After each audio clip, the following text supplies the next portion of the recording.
Olá, pessoal, tudo bom? Hoje nós estamos aqui de novo com a Mari, com a Janice. A gente vem discutindo tanta coisa legal nesses últimos episódios. Nós falamos da imaginação. A gente já está na parte 4 do artigo do J.D. Rose. Muito em breve a gente vai terminar isso. Está faltando pouco tempo para o lançamento do segundo volume traduzido da Charlotte. E então agora a gente quer conversar com vocês hoje. Na verdade, assim, né? Mais do que a gente quer conversar com vocês, eu quero aprender sobre a tal da narração, que se fala tanto dessa narração. A gente, não, porque é importante narrar, é fundamento da metodologia da Charlotte narrar. Meninas, me expliquem o que é essa tal dessa narração. Como é que faz isso e por que isso é tão central no método da Charlotte? Bom, primeiro vamos começar como a Charlotte começava, um assunto, né? Ela começava falando o que não é para limpar o caminho para a gente entender o que é. Então, vamos começar falando o que não é narração. Não é um instrumento para o professor, para o pai, descobrir se a criança completou uma determinada tarefa, né? Descobrir ou esperar algo específico. Então, se meu filho lê o livro de história, eu espero que na narração dele, ele me dê a data, ele me dê o nome daquele rei. Não é isso. Isso não tem nada a ver com narração. Se você escutou o episódio do Art, ele deu essa diferença, né? De que a narração, ela não espera algo, que o aluno não tem que falar algo pensando no que o professor espera ouvir, mas ele tem que colocar em palavras aquilo que ele entendeu, aquilo que ele conseguiu relacionar e expressar aquilo. Então, a narração também não é uma repetição laboriosa de palavras, não é a criança memorizar ou ela pegar e repetir exatamente as mesmas palavras do livro, ou ela ter que ficar olhando o livro, lendo um pedaço para falar aquele pedaço. Isso não tem nada a ver com a narração. E também não é uma coisa assim que você precisa ter um passo a passo para gerar um resultado específico, né? Nós falamos muito aqui sobre o papel do professor e que ele não pode dominar a lição, querendo ele mesmo narrar e contar as coisas para o aluno, ou às vezes também se faz o domínio dessa lição quando nós fazemos um tipo de narração, entre aspas, porque não é narração, colocando perguntas específicas. Então, eu faço uma lista de perguntas para a criança responder. Então, quem falou com fulano de tal? Quem fez tal coisa? E eu vou fazendo essa lista de perguntas, e, na verdade, eu acho muito interessante que tem, se eu não me engano, é o Essex que fala disso. Ele, em uma das partes da bio da Charlotte, ele vai falar, me perguntavam o que eu não sabia, ao invés de me perguntar o que eu sabia, né? Que esse modelo de testes, avaliação, esse modelo de perguntas, para que você tenha que responder, ele te pergunta muitas vezes o que você não sabe, não o que você sabe, não o que você absorveu. Então, ela não é essa memorização, não é responder perguntas ou questionários, né? A narração, ela está muito além de tudo isso, né, Mari? Com certeza. Dizer o que é narração vai meio que contra tudo aquilo que a gente está acostumado no sistema educacional. É meio que uma coisa meio completamente ao contrário, se a gente parar para pensar daquilo que a gente está acostumado em memorizar, aquilo que é pedido de nós para regurgitar de volta e esquecer. A narração é um dos alicerces da educação Charlotte Mason. É uma prática que não foi inventada pela Charlotte Mason, né? O conto, o falar, o dizer, existe desde que a humanidade existe, né? Então, a Charlotte Mason, ela não criou a narração, mas ela viu a potencialidade dessa ferramenta na educação. Porque, se tu for parar para pensar, né, Eric? como a gente estava conversando antes do episódio começar, tu nos contou o que aconteceu no dia, a gente vai conversando, a gente vai narrando o nosso dia. Todo mundo narra, todo mundo nasce com essa capacidade da narração. E o que a Charlotte Mason fez foi, nos estudos dela, nas observações dela, perceber que a narração, ela constrói o ato de saber, né? A narração, quando usada da forma proposta no método dela, vai gerar o conhecimento, a sabedoria, a educação da criança.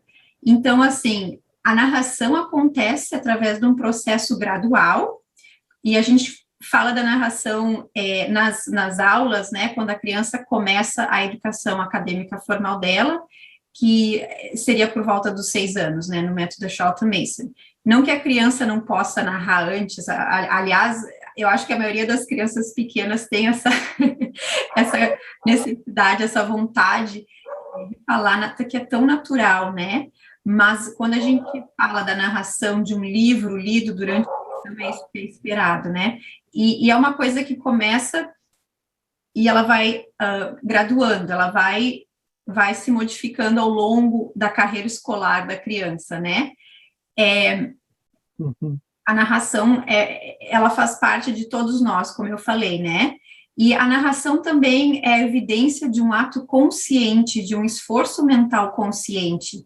Ela é a evidência de uma digestão mental. Várias vezes a gente fala aqui das analogias que a Charlotte fala com comida, né? Essa digestão mental, né? A criança recebe uma ideia, uma série de ideias, através daquilo que ela vai estar lendo na lição dela, ou que alguém lê para ela, ou que ela observa na natureza, ou enfim, a gente vai falar mais sobre isso adiante, né? Mas ela precisa ter esse tempo para processar isso que ela recebeu, fazer essa digestão de ideias, para ela poder produzir aquilo que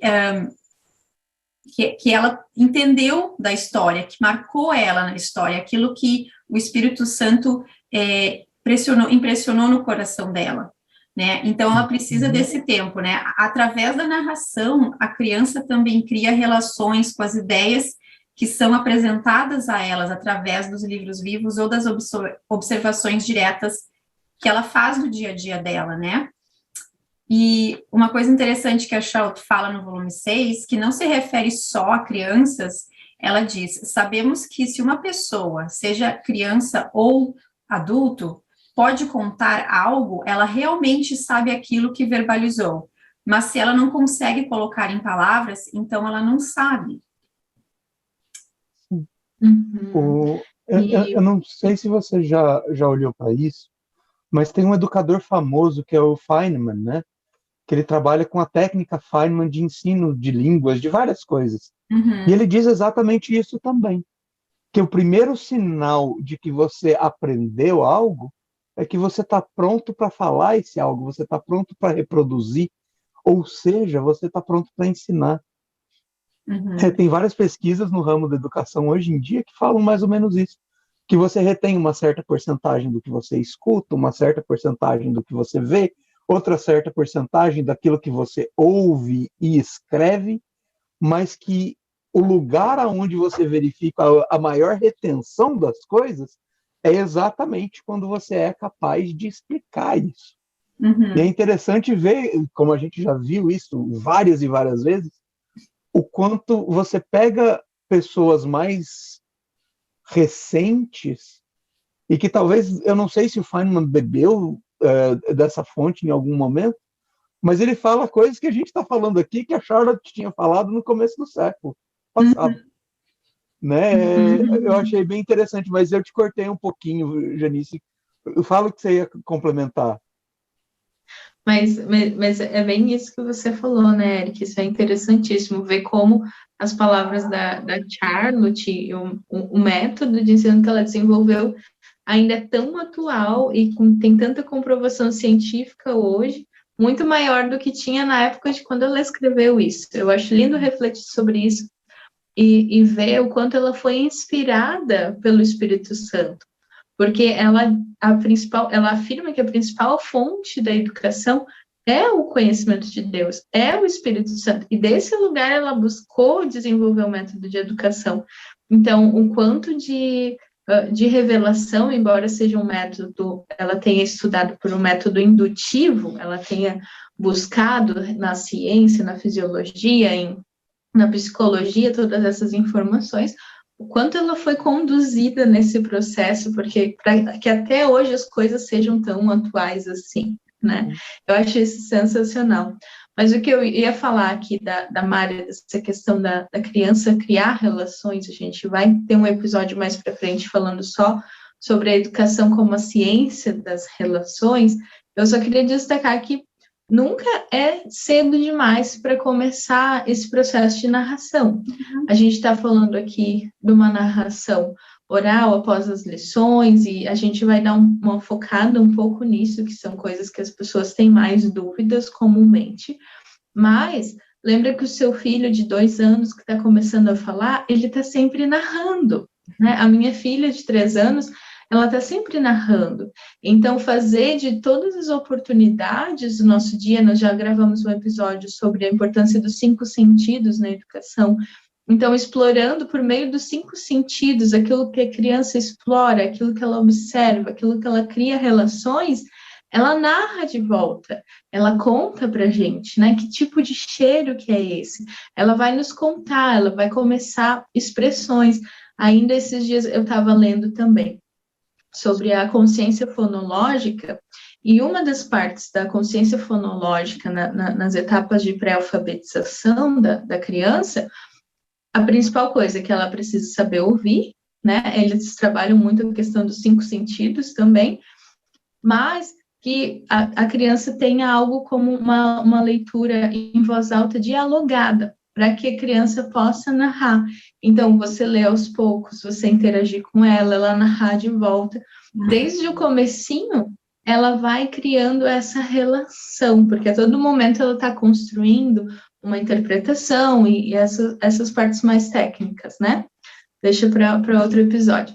Mas, como a narração é importante para todas as etapas do desenvolvimento da criança. Então, não é algo que você vai usar só quando o seu filho entrar nos anos formais, a partir dos 6 anos. Não, até lá ele já vai ter narrado muita coisa no tempo ao ar livre, nas caminhadas, nas leituras em voz alta que você fez, conversando com eles, dialogando com eles, ouvindo, né? E eu acho que para que a gente não chegue lá na frente e se frustre depois com uma criança que não quer narrar, os nossos ouvidos têm que estarem atentos ao que a criança está falando hoje. Então, às vezes, nós não queremos sentar e ouvir, ou estamos tão ocupados no meio da correria do dia a dia que não paramos ali, olhamos olho no olho, não importa o quão pequena a criança seja, e ouvir o que ela tem para te contar, mostrar que o que ela está contando é importante para você.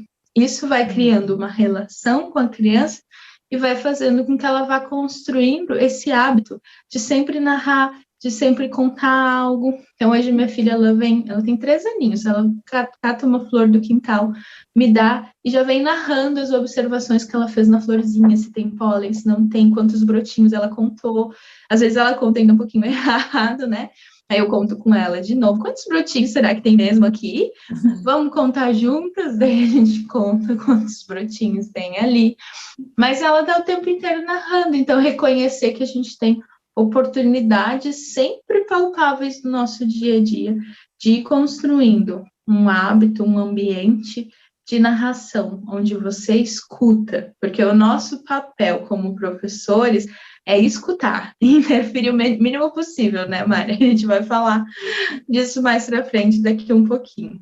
Mas também a narração, pode falar, Eric, você quer fazer uma pergunta? Eu queria fazer uma observação só, porque é a primeira vez que eu estou escutando isso, então tem algumas coisas que são reações, mas o quanto isso, o que você colocou, não conhecendo tanto o método da Charlotte quanto vocês, mas o simples fato de uma criança saber que enquanto ela está crescendo, o que ela tem a dizer é importante, a diferença que isso tem que fazer na vida espiritual dessa criança, na autoconfiança dessa criança, na autoimagem dessa criança, o quanto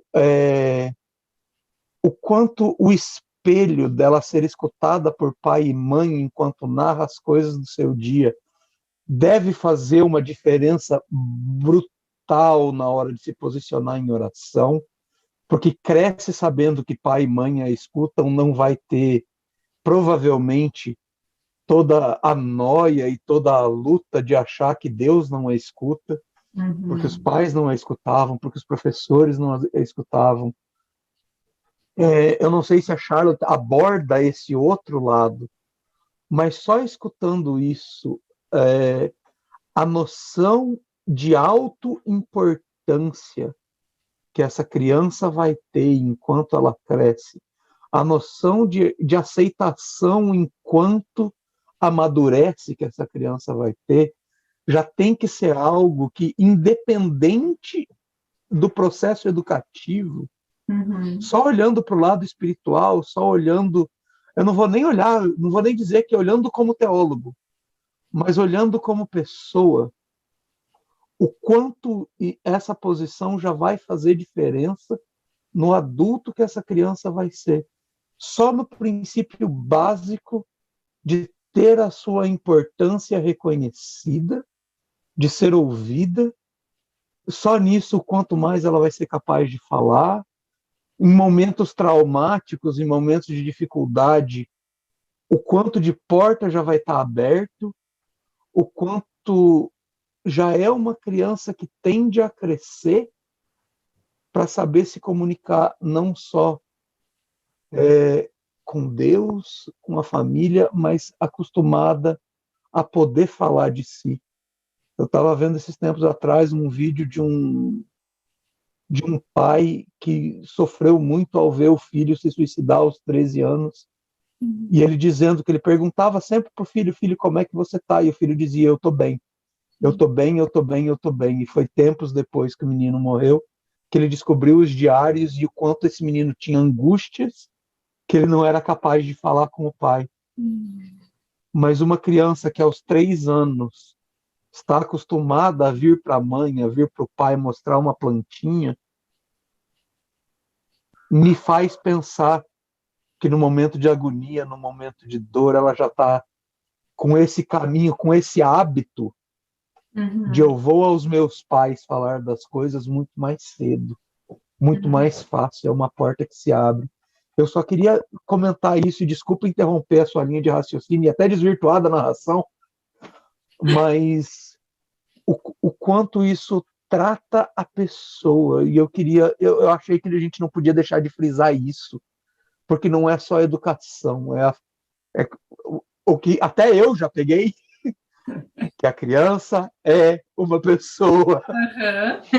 Era isso que eu ia acrescentar. Se colocar nessa posição de escutar, você está respeitando a pessoa da criança fantástica. Sim. E eu acredito que, não sei se a Charlotte tinha essa intenção, eu acredito que, de uma certa forma, porque tudo que ela faz está relacionado, né? E ela usa a narração justamente porque ela sabe dessa capacidade que todos nós nascemos, está dentro de nós, né? Ela fala que já está dentro de nós. O nosso trabalho como pais e professores é ajudar a criança a colocar para fora essa potencialidade, né?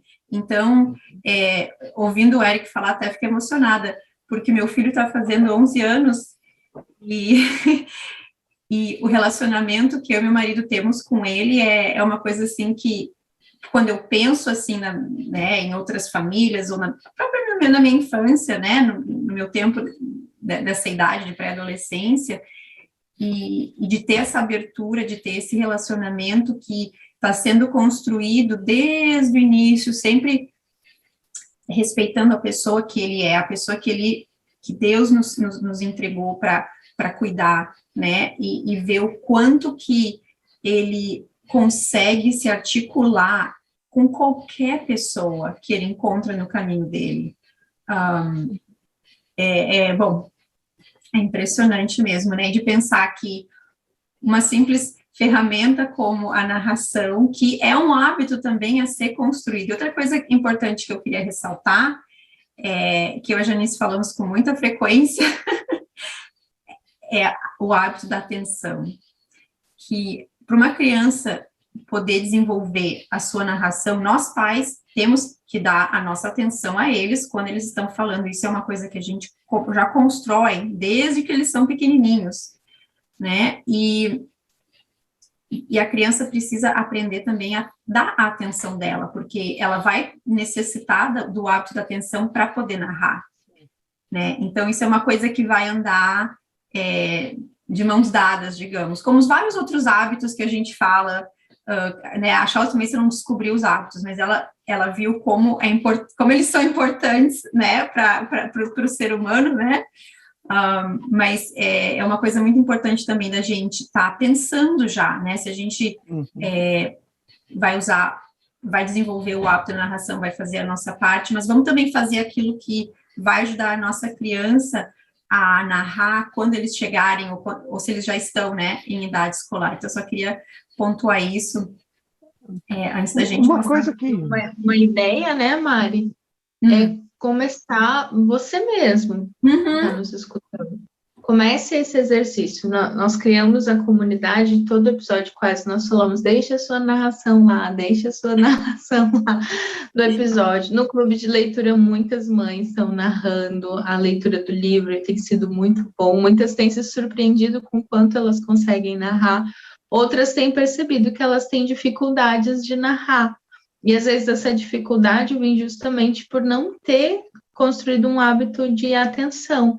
Então, se você não consegue estar atento àquilo que você está lendo, né, diminua o tempo de leitura, leia um pouquinho, leia menos partes do livro, daquilo que você está lendo, e depois narre para você mesma, narre para sua amiga pelo WhatsApp, narre para o seu esposo, para ele ficar por dentro do que você está lendo, ou narre de uma forma escrita, mas narre, né? Use o espaço da comunidade, narre os episódios do podcast que você está ouvindo, narre suas leituras do método lá na comunidade também, porque a narração, ela vai sendo construída, né? Ela é um hábito que vai sendo construído, e que quanto mais você narra, mais você vai conseguir narrar, mais atenção você vai conseguir prestar. E a grande importância, né, é que a Charlotte ela vai falar que a gente só absorve realmente, igual a gente falou anteriormente, aquilo que a gente consegue expressar. Então, se você está lendo um livro, um blog, qualquer coisa, e você não consegue contar de volta aquilo que você leu, você não está conseguindo entender, você não está conseguindo absorver, porque só quando você conseguir colocar nas suas palavras, externar aquilo, é que você realmente entendeu e aquilo ficou gravado, né? Ali na sua mente. Você ia falar alguma coisa, Érica? É porque você falou alguma coisa disso agora, a Mari tinha falado uma coisa agora há pouco, que é uma coisa que ficou, embora a gente tenha feito esses parênteses paulinos na coisa de ir para um lado e voltar, você falou agora, e a Mari tinha falado antes, de como a narração tem uma progressão, de como ela progride. Fala um pouquinho disso para mim. O que é que você está querendo dizer quando você fala de progressão na narração? Você está tentando me dizer que é a narração, por exemplo, de uma criança pequena para uma criança mais velha para um adulto? Ou eu volto no mesmo conteúdo várias vezes para poder narrá-lo várias vezes e absorver cada vez mais? O que você quer dizer com essa história de progredir na narração? Sim, no caso, seria uma progressão durante a vida da criança, né? Como a gente falou, na primeira infância, nesses anos pré-escolares, a gente está ajudando a formar bons hábitos, o hábito da atenção, o hábito da concentração, para ela poder ter a liberdade de se expressar e nós darmos a nossa atenção. Aí, quando a criança começa o ensino formal dela, e nós vamos falar mais sobre isso, sobre as disciplinas, sobre como é que é o método da lição, mas a gente vai focar só na narração agora, né? A narração geralmente acontece após a lição é lida, né? A gente começa a ler, ou a criança lê, tudo vai depender da idade da criança da série, mas vamos só generalizar um pouquinho aqui para conseguir expressar bem a coisa, né? Mas imagina assim, a criança, ela vai começar narrando oralmente, né? A narração oral. Então, a gente lê para ela uma passagem, um parágrafo, enfim, aquilo, e a gente lê o suficiente que dê para ela uma ideia, ou um evento, uma coisa assim, suficiente que ela possa captar aquilo e dizer com as palavras dela. A Charlotte fala, né, a criança narra com a originalidade dela. Então, é bem interessante ver como a originalidade de cada criança se apresenta na narração. E eu vejo isso diariamente. Eu tenho 2 filhos, a gente faz algumas lições juntas. Eu nunca vou esquecer esse momento. A gente leu uma passagem, a gente estava lendo o livro de Samuel, e eu li a mesma passagem, ali o começo da história de Samuel, onde fala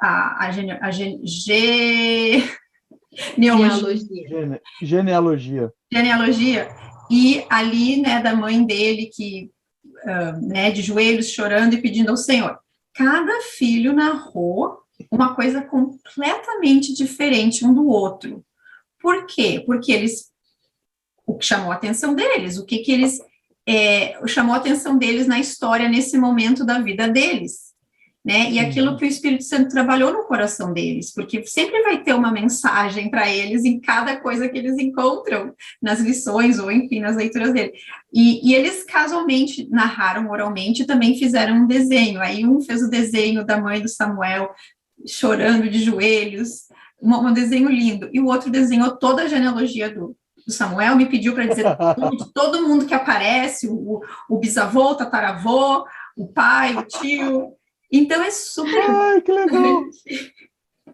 Eu tenho a imagem, eu posso colocar, quando a gente publicar o podcast nas nossas mídias sociais, eu posso compartilhar a foto. Eu tirei a foto, botei lado a lado para ver que realmente, se eu tivesse dado para eles um questionário com perguntas e respostas, eu nunca teria visto essa originalidade deles.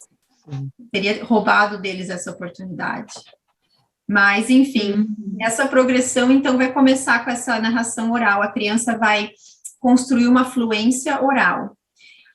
Ela vai estar aprendendo a escrever, ela vai estar desenvolvendo a motricidade fina dela. Uma vez que ela tiver com a motricidade, com a escrita bem desenvolvida, a gente vai começar a introduzir a narração escrita.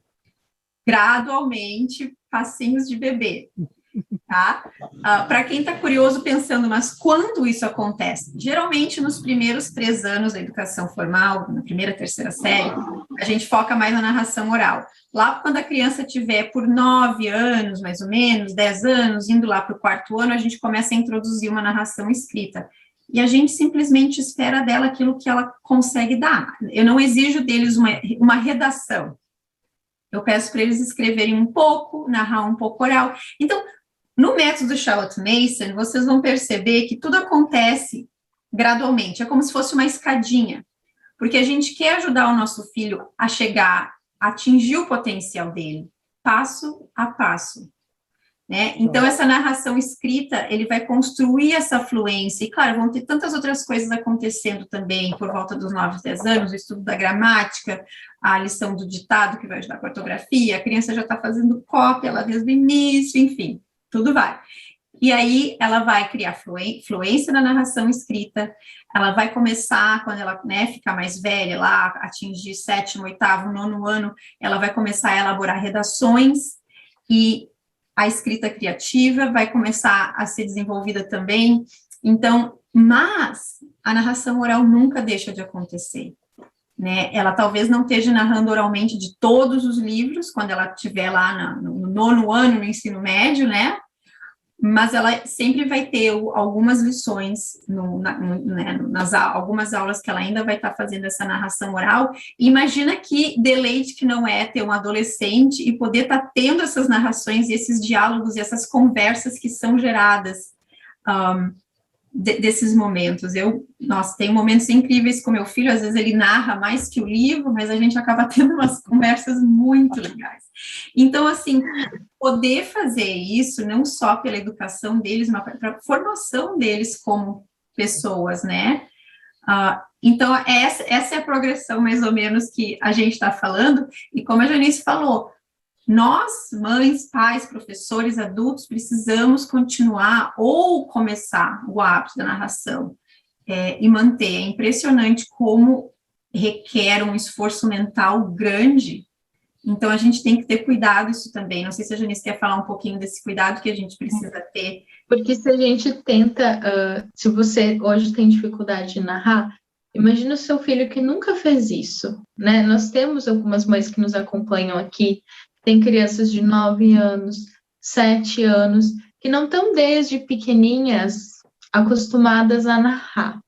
E aí, de repente, você quer pegar um currículo, ok, vou fazer Charlotte Mason, pega um currículo Charlotte Mason, quer começar a seguir, e aí você dá de cara com o seu filho não conseguindo narrar. Mas meu filho não nasceu para isso, esse método não dá para essa criança, né? Vamos fazer de outra forma, vou ter que ficar usando a apostila mesmo, porque não dá certo, meu filho não consegue narrar. Mas por que ele não consegue narrar? Porque ainda não foi desenvolvido o hábito fundamental que a Mari tinha falado um pouquinho antes ali, que é o hábito da atenção. Então, eu sempre indico para mães que têm filhos maiores. Agora, no meio dessa pandemia, muitas mães acabaram fazendo essa transição de retirar os filhos da escola, iniciar homeschool com eles, ou começar algo em after school com as crianças em casa. E aí a gente fica procurando o que fazer, pensando o que fazer, como fazer, pesquisando, seguindo gente no Instagram. Mas aí, se você pega algo e vai seguir sem ter a base estabelecida, não vai dar certo, não vai dar certo, porque eu estava lembrando agora, né, do que Jesus fala, né, não se deita vinho novo em odres velhos, história, né, o odre. Não dá certo, você tem que começar pelo começo, que é o quê? O que precisa para a criança estar fundamentada para a narração? Atenção. Então, você precisa ler, estudar um pouco mais como você vai desenvolver esse hábito da atenção. Nós vamos ter uma live falando sobre esse hábito da atenção, no Instagram já está programada, né, Mari? A nossa live falando sobre esses hábitos intelectuais que a Charlotte nos fala que eles precisam ser pensados e desenvolvidos, que o pai e a mãe precisam estar atentos em desenvolver, porque eles não se desenvolvem sozinhos. Então, o hábito da atenção não é uma coisa que se desenvolve sozinha, né, na atmosfera do lar. É algo que precisa ser construído por meio do que? Se você se atentar para toda a parte de vida ao ar livre que a Charlotte fala no volume 1, como ela fala para fazer, o que ela está fazendo ali é construindo o hábito da atenção, da criança observar algo atentamente, voltar para a mãe, conseguir contar, ou seja, narrar para a mãe aquilo que ela vê, o máximo de descrições possíveis. Então, às vezes eu brinco com a Manu, né, quem consegue descrever mais daquela árvore que a gente passou lá atrás e viu uma sugestão que a Charlotte dá no livro, que um pai fazia com o filho, eles paravam em frente a uma vitrine de uma loja, e aí, depois que eles olhavam para a vitrine, eles saíam de frente da vitrine, e aí eles tinham que listar o máximo de coisas que eles lembravam que tinha ali. Esse simples exercício de você passar por um lugar, pode ser algo na natureza, pode ser uma vitrine, quantas oportunidades você tem no seu dia de exercitar a sua atenção e a da criança juntos, né? Brincando com eles. Então, vamos listar o máximo de coisas que a gente consegue aqui. E aí, quando você partir, seus filhos já estão maiores, então, e você está começando as lições, elas têm que ser bem curtas no seu tempo de leitura. Se você vai ler para ele, ou se ele já é fluente em leitura e vai ler aquele trecho, comece lendo sentenças curtas, que nem a Mari falou, para dar uma ideia da história para que a criança consiga narrar, né? Se eu ler só uma sentença, às vezes eu não vou ter algo que eu possa narrar. Ou a criança desculpe interromper, se a gente lê muito pouco, só uma frase, a criança vai repetir aquilo que a gente falou. O objetivo não é, né? O que ela vai estar só repetindo, não vai estar narrando, né? No teu tempo ainda, para ela desenvolver esse raciocínio. Então, para ter a atenção dela, e aí você dá o espaço para ela narrar, pede para ela te contar de volta, né? O que você entendeu, o que você pensa sobre isso, né? E vai usando perguntas assim que possam fazer a criança contar de volta para você. Então, foquem primeiramente no hábito da atenção, para que vocês evitem essa frustração no meio do caminho, no meio desse processo, né? Se você tiver que dar um passinho atrás, focar um pouco mais no hábito da atenção, coloque isso no seu checklist de hábitos com a criança e seja bem intencional nisso. E aí você vai ver que frutos que isso vai trazer para a criança conseguir narrar. Uhum. E a gente separou aqui uma citação da Parents Review que fala assim: dê às crianças o tipo de conhecimento que elas estão aptas a assimilar, servido em um meio literário, e elas prestarão muita atenção. E, gente, é verdade, elas prestam. A gente comprou aquele livro das virtudes, que fizeram a edição nova agora, o Ilustrado, né, que a editora fez uma nova edição, e eu tô lendo, a gente lê ele para elas juntas, né? E a Ruth, ela lembra, esses dias a gente leu a história de George Washington e a macieira que tem no livro.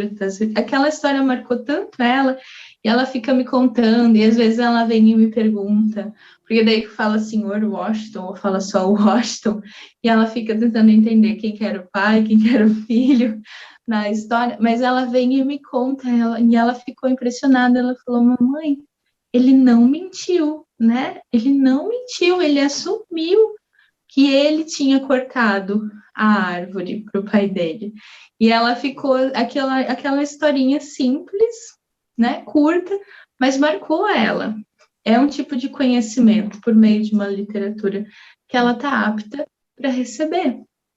E nós subestimamos, às vezes, as crianças em querer oferecer leituras abobalhadas, como a Charlotte fala, né? Só leituras muito infantis, histórias muito que o nosso infantil hoje é terrível, né? Se você ainda seleciona livros para o seu filho pela faixa etária que eles dizem ser, por favor, não faça isso, porque as faixas etárias que estão escritas ali nos livros de tal a tal ano, muitas vezes são terríveis, os livros são muito ruins, né? Dê um tipo de conhecimento que instigue a criança, que vai fazer ela se relacionar, ela contar aquilo de volta para você.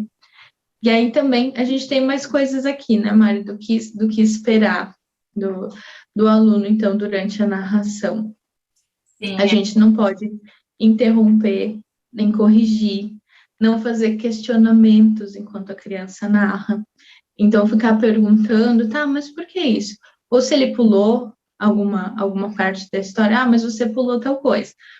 Deixa que ele narre em paz, né? Deixa que o Espírito Santo faça aquela impressão no coração da criança. Se há algo que você percebe que realmente não pode faltar ali, faça a sua narração. Eu faço assim com a minha filha às vezes. Se eu percebo que é algo que ela pulou, que era um ponto que ela vai precisar para o próximo capítulo para conectar, eu falo, sabe o que eu gostei também? E daí eu conto para ela um pouquinho e eu faço a minha própria narração. Mas para isso, é claro, faz parte do planejamento do currículo você ler os livros antes dos seus filhos, né? Tá pelo menos uma semana à frente deles na leitura. Então, deixar que ele se expresse de maneira livre e que deve ser um momento prazeroso, um momento de criar relações, da criança criar relações com o conteúdo e de nós criarmos relações com eles, que são tão importantes, e assim como o Eric estava destacando aqui, o quanto isso vai marcar a eles, o quanto ter esses momentos com eles na adolescência, agora o filho da Mari ali, pré-adolescente, né, Mari? O quanto continuar tendo esses momentos com eles vai sendo algo prazeroso e contínuo. E que isso se torna um hábito para eles também. A minha filha, ela lê bastante livros no tempo livre dela, e ela sempre vem me contar.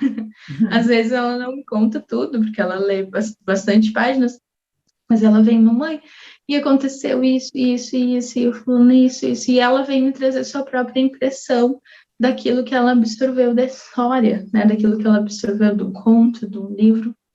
Então, isso se torna um hábito muito bem construído, né? Então, me diz uma coisa. A criança está narrando e ela fez uma leitura. Pelo que eu entendo, é a primeira leitura já que ela fez.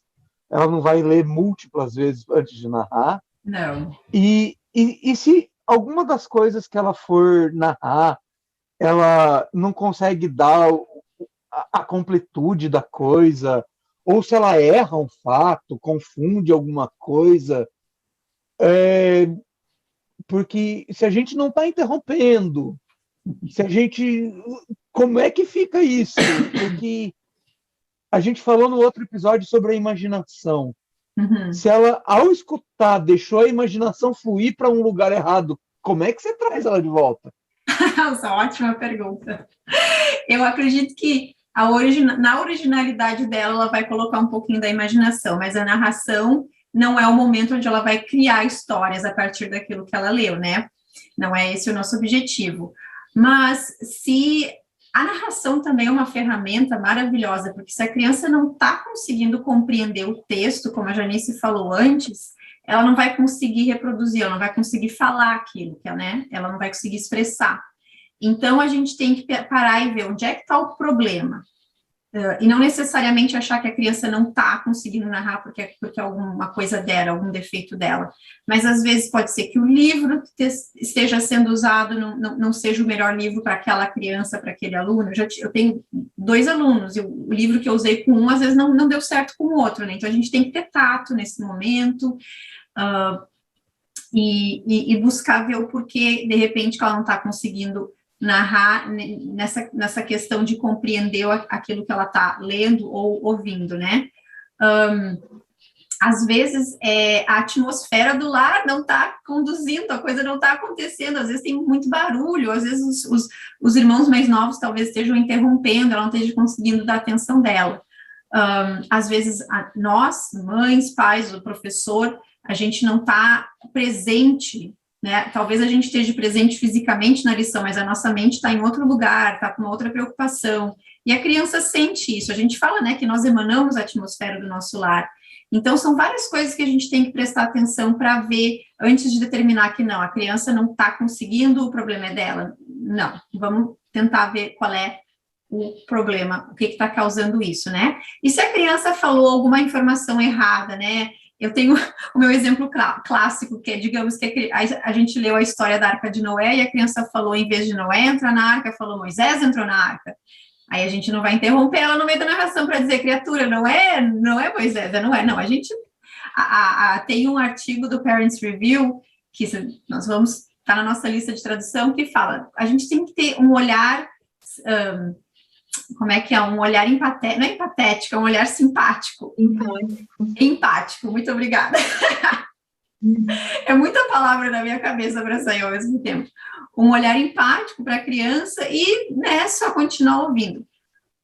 A gente tem que usar a nossa discrição nesse momento e lembrar que a gente não precisa corrigir tudo que a criança vai falar errado, especialmente se narração é uma prática nova para ela, porque aí a criança vai achar que ela não está fazendo direito, né? E vai começar a achar que ela não faz isso bem e não vai mais querer fazer. A gente pensa com aquele tato, e se é uma coisa assim, né, Moisés, não é? A gente pode dizer de uma forma assim, conversacional, eu estou inventando palavra hoje, nossa.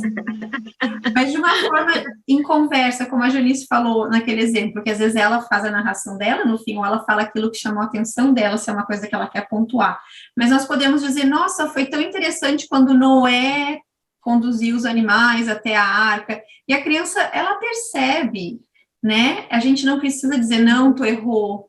A gente precisa ter tato nesses momentos e pensar aquilo que vai ajudar. A gente está no mesmo time da nossa criança, a gente está aprendendo junto com ela, a gente já falou isso, acho que em algum episódio passado, que a gente precisa ter a humildade para entender que esse trabalho que ela está fazendo não é fácil. E se a gente começar a fazer as nossas narrações também, vai ser muito mais fácil de entender pelo que os nossos alunos estão passando, né?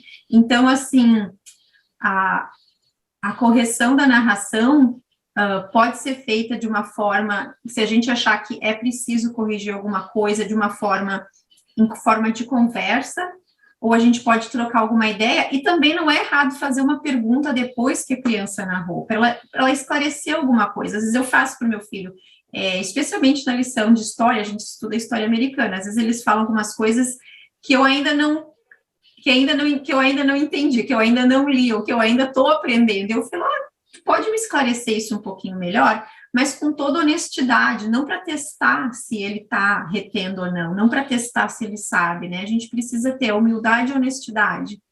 E para encorajar quem está começando narração agora, é uma prática que tanto para o professor quanto o aluno requer tempo e paciência e persistência e tato.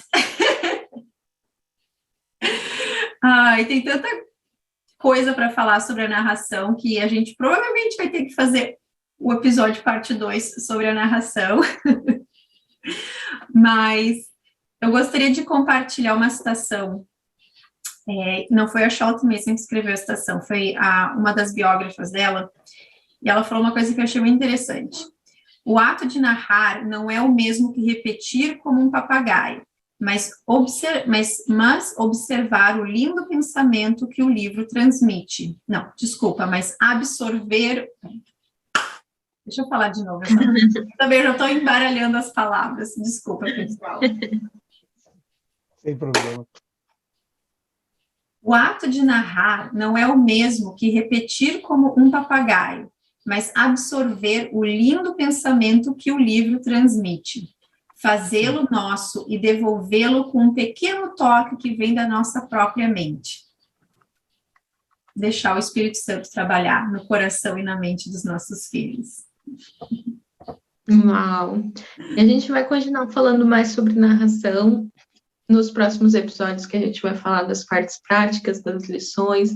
Se você está lendo esse artigo, A Filosofia Educacional, do J.D. Rose, de Charlotte Mason, escrito por J.D. Rose, você vai ver que ele vai falar um pouquinho sobre cada tipo de lição, né, como ela é boa sendo daquela forma. Então, a gente vai continuar conversando um pouquinho sobre essas lições, e a gente vai estar falando da narração dentro de cada lição, então, da narração dentro da geografia, da literatura, da história, né, que tem variações de formas de narrar, né, Mari? Uhum. Mas, para a gente encerrar, uma última dica que eu queria dar para ajudar, às vezes, a criança nesse processo de narração é usar algo que ela possa ter uma caixinha de narração com coisas que ela possa usar para recontar a história, né? Então, aqui a gente usa os paper toys, vocês já devem ter visto aqui no nosso IG, eu falando um pouquinho sobre eles, compartilhando, são bonequinhos de papel que a gente monta em algumas das nossas lições de artesanato. E a Manu ama usar os paper toys para contar a história, então ela vai encenando com eles e me contando de volta o que ela leu. Mas você pode ter uma caixinha com outros bonecos, tem gente que usa Lego também, que a criança pega os bonecos de Lego e gosta de recontar a história com bonecos de Lego. Use coisas que às vezes tem crianças que precisam estar com as mãos ocupadas enquanto elas estão falando. A minha é uma, porque se ela não está com a mão ocupada, ela está assim, e daqui a pouco ela já está, que interessante isso que eu sei fazer com a mão. Eu lembrei de uma... E não, perde aonde ela estava me contando. Ela, onde que eu parei mesmo? Ela vai indo assim. Então, ela precisa estar segurando alguma coisa com a mão. Então, que ela esteja segurando um boneco, alguma coisa, enquanto ela está contando, porque daí ela mantém a atenção 100% na história e ainda está se movimentando, né? Tem crianças que precisam estar se movimentando enquanto estão narrando. Então, reconhecer o que dá certo para você, para sua casa, Isso é super importante também. E no comecinho do episódio, o Eric falou, né, que a tradução do volume 2, o Eric deu um spoiler aí, tá quase pronta. E a gente queria inteirar isso e falar que para fazer a publicação desse volume, dos outros volumes que a gente vai traduzir, a gente está lançando a editora que se chama Mari.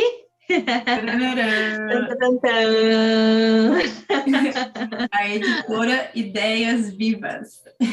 Ideias Vivas. Então, nós falamos muito sobre o poder das ideias.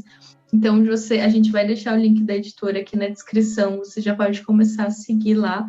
E lá no Insta da editora, a gente vai ficar bastante focado em falar do poder das ideias, de onde nós encontramos ideias vivas. Nós vamos estar bem intencionais em falar sobre ideias vivas. Não é só um Insta da editora para compartilhar o livro, mas para ajudar você a crescer, a discernir o que são ideias vivas, como elas são proveitosas nesse processo de desenvolvimento do hábito da leitura.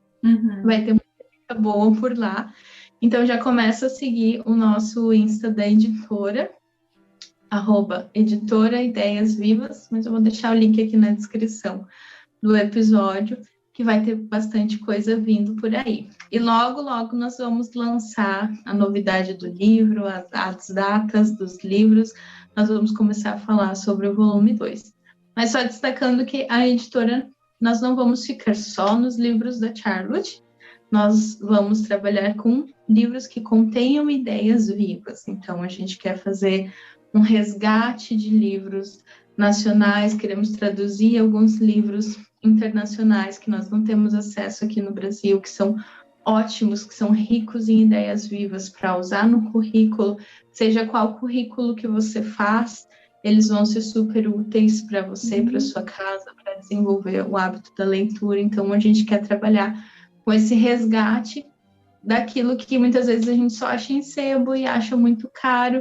Então, essa é a ideia da editora, é prover ideias vivas, fornecer ideias vivas para sua casa, para o seu lar, por meio da boa literatura.